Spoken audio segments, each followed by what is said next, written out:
It's Tuesday, February 6. I'm Anthony Davis. This is 5 Minute News.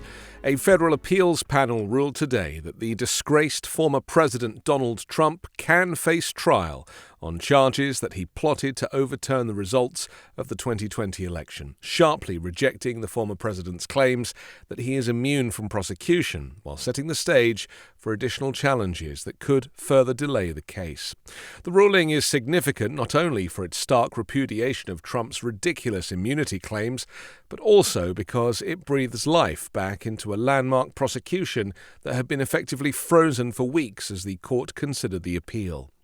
Yet the 1-month gap between when the court heard arguments and issued its ruling has already created uncertainty about the timing of a trial in a calendar-jammed election year, with the judge overseeing the case last week cancelling the initial March 4th date.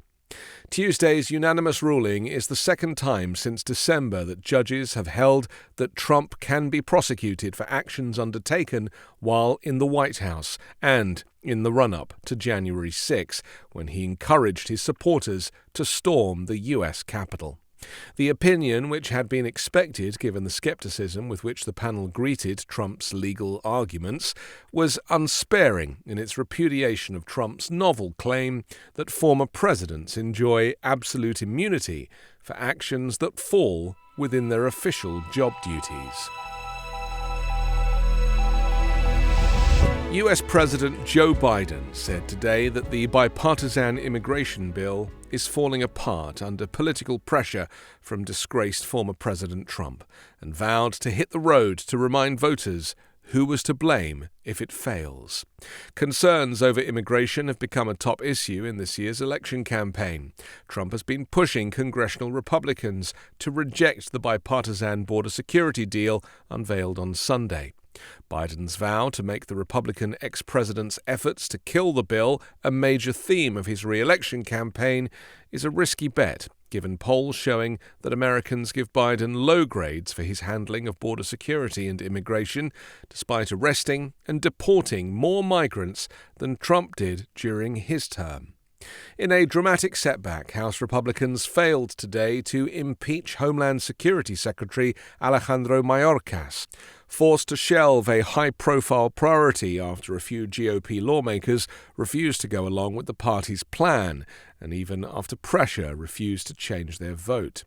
The stunning roll call fell just a single vote short in the end of impeaching Mayorkas, stalling the Republicans' plan. They needed almost every vote from their slim majority to approve the articles of impeachment. A noisy, rowdy scene erupted on the House floor as the vote was tied for several tense minutes, 215 to 215. Several Republican lawmakers, led by the impeachment's chief sponsor, Representative Marjorie Taylor Greene of Georgia, who surrounded one of the holdouts, putting pressure on Wisconsin Republican Mike Gallagher, who refused to change his vote. With the tally stuck and just one vote in their favor, Democrats shouted for the gavel to close out the vote. Bolts that help secure a panel to the frame of a Boeing 737 MAX 9 were missing before the panel blew off the Alaska Airlines plane last month, according to accident investigators. The National Transportation Safety Board said today a preliminary report of the January 5th incident that the lack of certain damage on the plane indicates that all 4 bolts were missing before the plane took off from Portland, Oregon. Without the bolts, nothing prevented the panel from sliding upward and detaching from stop pads that secured it to the airframe. The Alaska Airlines pilots were forced to make a harrowing emergency landing with a hole in the side of the plane. Fortunately, no serious injuries were reported.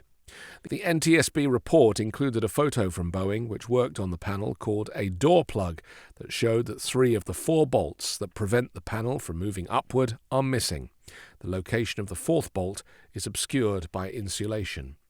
The preliminary report said the plane arrived at Boeing's factory near Seattle with 5 damaged rivets near the door plug, which had been installed by supplier Spirit Aerosystems, a former Boeing factory. A Spirit crew replaced the rivets, which required removing the 4 bolts and opening the plug. The report did not say who removed the bolts, It said that a text message between Boeing employees who finished working on the plane after the rivet job included a photo showing that the plug was there, but with the bolts missing. The investigation continues. I'm Anthony Davis. Click the links in the description below to become a member of the 5-Minute News community on YouTube or Patreon and help support independent, unbiased, and essential news for the US and across the world.